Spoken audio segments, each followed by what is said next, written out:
Hi there. In this video, I'm going to introduce and discuss Symphony Number 4, my own fourth symphony, which was written in the spring of 2023 in about 6 weeks. It was from right around the beginning of March, March 3rd to be precise, to the second week of April. This was during my second semester at Brown, so I was coming towards the end of my freshman year, and in some ways it was a very important piece for me to write because it was the first large-scale orchestral piece that I had written at Brown. In my first semester, I had received a grant from the Brown Arts Institute to write a clarinet concerto, but as it turned out, I chose to make that clarinet concerto for Wind Symphony, because that was the ensemble which I was playing in at the time, and which I still play in to the day of this recording, now in my senior year. I was feeling very inspired at that point to write for winds, and hearing all this very challenging and interesting and captivating music at a level that I hadn't heard before, coming from a rural high school. So that was all very exciting, but it meant that I didn't write an orchestral piece, and so this was the first one, and I knew going into this semester, okay, I want to spend the spring in Providence. This is what I want to spend it doing. I want to write orchestral piece, not another Wind Symphony piece, as much as I love Wind Symphony, and I still do. So I set out with that intention, and I set out with that intention from January, but it took me until March to find the piece. And the story of how that came about is a very sort of funny one, and I wrote some words down about it so that I don't go off on any tangents here. There's something called the void chord in this piece, and the void chord is the central unifying idea of the entire symphony. And luckily, you won't have to go searching very hard for it, because it is the first thing that you hear when you listen to the symphony. It is this fortissimo, extremely harsh and dissonant chord at the beginning of the piece. It's called the void chord. And the reason that it's called the void chord gives you some insight into the genesis of the piece and where did this come from. I was taking a cross-disciplinary arts class during this semester. I took the class on a whim. I was really uncertain. I wasn't really sure of doing such a thing. I was very much a computer science and mathematics and physics interested person, and taking this course, I thought somehow I couldn't take it seriously or something, or that this was below my caliber or something. Of course, very pretentious and very ill-advised thoughts. I hope you will forgive freshman me, who was a different person. Certainly had longer hair, for one thing, among other things. But this course was actually a remarkable thing. It was a remarkable place to be in that it was sort of a community where we all came together once a week for 2.5, 3 hours and talked about projects that we were doing. And we all completed projects with specific impetuses coming from the course. But the medium that we did, the mediums that we used, and the ways that we engaged with the impetus or the prompt of the creation was not restricted by the course. It was cross-disciplinary in that sense that you could do pretty much whatever you wanted. And we had this prompt of the meaning of the void. And now that is a question that I have pondered for as long as I can remember. It's the question that I wrote my admissions essay to the university on. It's the question that has kept me up at night, though not in a bad way, in a way that I quite enjoy, for as long as I can remember, right? This is a question that had been ruminating inside of me for a very long time. And so it was natural, although I didn't know this yet, I didn't acknowledge that it was a natural thing. It was totally natural that I was going to write about this and enshrine my own discoveries and contemplations into the musical form someday, being that that is how I express myself, that is how I communicate these things that somehow words seem unable to. Nothing wrong with words, by the way. I love words. In some sense, the symphony was inevitable, but the fact that it happened here took that community and took that kind of prompting, and I'm very grateful for that. I had started some sketches of what I thought was going to be a musical excursion, let's call it, in response to the void. But I did not think it was going to be a symphony. And I was halfway through the week of the assignment, so about halfway through, and I go to the practice rooms. I go to play the piano. And this is a tradition, in some ways, even though this is very much a step up. The previous down here, this symphony is here, in terms of my artistic output and what it did for me as an artist. It's a symphony of traditions, and I'm going to talk about some of them. A symphony of traditions of my own, I mean. One of the ways that it was a symphony of a tradition that I adopted early in my time at Brown, and that I still do to this day, is that the void chord came from a practice session. And these practice sessions in the practice rooms, what I would do, and what I still do, is only spend about half the time practicing or actually writing, sitting down with manuscript and with an actual sketch and turning it into a piece. I spend so much time, spent then and spent now, so much time just generating new materials and trying to find interesting sounds and sounds that captivate me for whatever reason, and then exploring them and improvising on them. And it's exactly that which gave me the void chord. I do this and I record the audio on my phone, so I'll just set my phone in the corner of the room and I will record the audio so I can listen to them later when I'm walking from class or something. And I still have the audio recording where I discovered the void chord, and then I was immediately saying, this is a symphony, this is just a symphony. And I understood in that moment, okay, this is going to be something big. I had it. This is the chord, which is a manifestation of these ruminations. It is a manifestation of the different proposals that I have over the years kind of formulated in response to this question. So I had it, and I asked for an extension, and then I asked for another extension, and got until the end of the semester, and it turned into my final project for the course, because I needed that time. I did not need the whole semester, but I needed that time into the foreseeable future, such that it became my final project. But it's still a symphony in form of tradition, as I have said. And there's another tradition that goes all the way back to my first symphony that this piece is an incarnation of, and I wrote some words about it that I will now relate. So, my first symphony, I experimented with a somewhat non-traditional form of what a symphony is. And the idea is that you introduce all of the themes for the entire piece across all the movements in the first movement. All the themes are there. So all of the material basis is present in the first movement.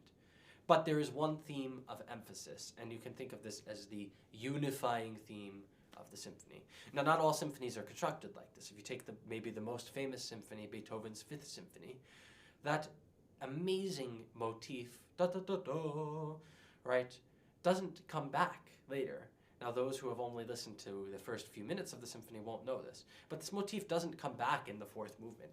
There is this sense of unity. It's still in C, and he makes it work because he's a brilliant composer. But he does not do it so isomorphically, so directly, that the first and the last movement have this kind of bijection, that they are the same, and that the materials are there. And indeed, usually in symphony, there is a sense of unity, but that sense of unity is not historically constructed by means of having all the materials be the same in all the movements. And that is where I sort of took this and turned it. So I had all of the materials in the first symphony in the first movement, but I had different themes that kind of came and went with one primary theme. And then the next movement, I would take one of the ones that came and went, and that becomes the primary theme, and the other ones come and go. Third movement, do the same thing with a different theme. And at the end of the piece, you actually almost verbatim, but with some expansion and some introduction of more elegant and developed instances of the other themes, quote the beginning.